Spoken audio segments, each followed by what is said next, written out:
Hey, how goes it, everyone? Hope you're all doing well. So, I saw Killua vs. Misaka, and going into it, I was pretty excited. Not because of any prior engagement or attachment to the character's series. I still haven't watched or read them, though learning about them in the episode was pretty interesting. But more so, I was just interested in this over Killua's other options, and I was especially happy for all the friends that I have that are more attached to these series, especially Toaru. From what I've heard them say about it after the fact, they definitely seem to have gotten their money's worth, and spoiler alert, I'm inclined to agree, this was a pretty good episode. How good? Well, I'm not exactly scrambling for anything else to lead this video off with, so let's just get into it. Y'all know the drill by now, rundowns first, and like I said, my biggest point of interest was just learning more about the characters and the worlds they come from, and in this case, I feel they did that pretty well, as per usual.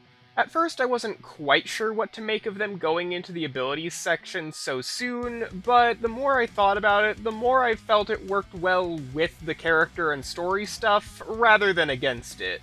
In Killua's case, it's them going over his skills as an assassin before getting into his friendship with Gon, and the training they went through thereafter. Meanwhile for Misaka, it's the abilities she regarded so highly for herself before meeting Toma, and having to face even greater threats as time went on, thus challenging the mindset she held so dearly. And I think that's a really good way of progressing things.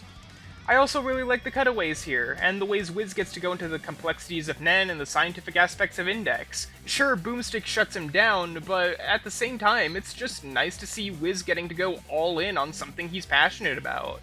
But more than that, I fucking popped off at the Acerola silhouette they used for the character that doesn't even have a visual reference. Let's fucking go! Gen 7 ain't dead, bitch! Hell, the fact that Jukum worked on this episode meant that we got Pokken footage, which, put a pin in that, I will get back to that later. As far as things go that I wasn't all that into, the Chainsaw Man joke felt like it was just kinda there, and the ending of Killua's analysis felt like it went on a little long for me, but at the same time with the line they left off on, it felt like they were leading into something else, and so it just kinda feels like it ended prematurely? I don't really know how to properly word it, and this could easily just be a me thing for all I know. Overall, nothing mind-blowing, but a good pair of rundowns nonetheless. Moving right along into the fight, I have once again seen people take issue with how it opens, whether it's too simple, or it's out of character, or whatever the reason is this time, but I think people forget that these are 14-year-olds, Misaka is explicitly a middle schooler, and if there's one thing that I'm a little bit more confident about than anything else, it's that middle schoolers probably would actually beat each other to the death over a funny frog pin, so yeah, no, that tracks actually.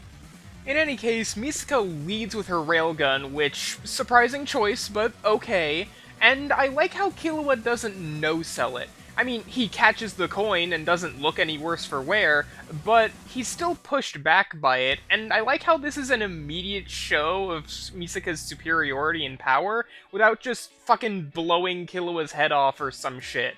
Almost as if the fight animations aren't meant to be super one-to-one to every single bit of the research. Wow, novel concept.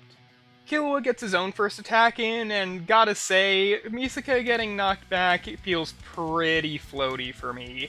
Granted, it's one of only 2 shots in the fight to actually feel that way, the other being Killua getting sent flying after Rhythm Echo gets countered, which, speaking of, is a really solid sequence. Misaka's on-the-fly strategy of using the Iron Sand to locate the real Killua is a neat moment. Hell, the stratagems and mind games in general are a real highlight for me. Major kudos, I always love to see it when it happens. A really good example of this is the no problem bit, because I am a sucker for parallel yet separate thought processes, and the sequence of them fighting while on the move is a fun little moment. I mean, Killua busts out the skateboard. We all know that skateboards make everything cooler, that's just like an objective fact. I also just really like the shot of them flying further into the city, which is rendered beautifully for sure, but given that this is a modern sprite episode, that's more just par for the course at this point. Speaking of the visuals, the effects are all really nice, Misaka's sprites are all taken from or based on her set from Fighting Climax, and Killua's customs are great and match really well. This is, in fact, a common origin dub. I don't really have much to say on the rooftop segment.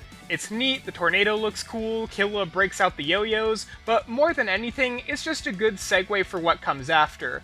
Misaka gets out of dodge and sets Killua up for another railgun shot, but he busts out Godspeed and initiates a fight on the side of a building. It's a really fun and fluid skirmish with no really noticeable puppet jank. And it's when one of my favorite parts of the track happens, which, yeah, Change of Heart is a really solid listen. It works really, really well with the fight, and it works decently well as a standalone. I just wish it was longer, but it is what it is. Oh, and while we're on the topic of the audio side of things, Giselle Fernandez and Finty Kelly do really well in the voice department. Full marks. Getting back on track, Misaka summons the Iron Sand Kaiju, which, surprise surprise, looks really fucking good. We even get to see how its summoning impacts the city around them. It's those kind of little details that further the immersion that I really appreciate. Misaka's catch this line is also pretty cool, but I've seen people meme it with the bust this line from Batman vs. Iron Man, which, yeah, I should have seen that coming. The following bit is pretty nice, with the shot of the building being destroyed, Killua getting a Titanoboa moment, and him destabilizing the kaiju. I do wish it got to do a bit more than do one shot and get one shot, but it's not the end of the world, especially with how good the ending is. Killua rips out Misaka's heart, which I think is cool that they included in the way that they did, especially because it turns out that he got faked out by a body double. I've heard that this is apparently not how they actually work, but guess who doesn't know enough to be bothered by it, and also doesn't care regardless? Yep, it's ya boy! I was also initially confused as to why Killua was enveloped in iron sand, but apparently it's a reference to one of the fights in Toaru, so bonus points for that. And then there's the transition to Misaka's coin as she calculates when to fire, and the music cutting out as she blasts him to bits. It's just brutal and a super solid closer. And the closing shot is of Misaka being happy she finally got her funny frog pin as the blood of her opponent rains down around her. Neat. The conclusion, meanwhile, is relatively straightforward. Killua is more experienced and better at hand-to-hand, while Misaka is comparable or better everywhere else. I do like them going over the similarities and how their power systems work, but outside of that, it's not a bad conclusion by any means, but it just kinda does its job and not much else. That all said, yeah, this one's still pretty good. I came away thoroughly and adequately whelmed. There wasn't really anything mind-blowing in this episode, but at the same time there didn't really need to be, and I had a fun time with it regardless. I'm more so just happy that this even exists, and especially, like I said in the beginning, I'm happy for my friends who are more invested in these series that inevitably got more out of this than I did. Here's hoping that something like this happens again later this year. But now to talk about the next time, and here's where we gotta pull the pin out of that Pokken footage. So, Jukum is not only a researcher on this episode, but a top Pokken player, which is why this footage was added. And they included a fun little Easter egg where if you decipher his opponent's name, it's a nod to how he likes Lucina versus Grovyle as a matchup. And I think that's a fun little add, and while Grovyle is like my third pick for a Lucina opponent, it's not a matchup I dislike by any means. Or at least that's what I thought, but now I'm not so sure. Because between this and Speedy doing a little trolling in the Discord, people in this community did what they tend to do when given an inch, and they took a fucking light year. Tinfoiling that the next episode had to be Lucina versus Grovyle, guys. It just had to. There's literally no other thing it could be. Someone even pulled out a tweet from Origin showing off what looks to be a custom shiny Celebi sprite, which, oh yeah, I totally take him as the type to prematurely show off assets he's working on for the show. No, yeah, definitely. I mean, I'm sure it was at least partially in jest, but all the same, it was turning a matchup that I thought was okay into one that I was actively starting to dread. I can't even say I'm surprised by it, given how the community ended up changing my thoughts on Bill versus Discord as a matchup, which, oh, don't worry, I will get to that dumpster fire in due time. But then we all saw the actual next time, and everyone got blown the fuck out because it's Stitch o'clock, baby! And also, Rocket, he's cool too. I had every expectation that this was going to happen at some point, but for whatever reason, I was surprised that it was happening now. Then I remembered, oh yeah, Guardians 3, the movie that I still haven't seen and will inevitably get spoiled on for this episode. No, yeah, that makes sense.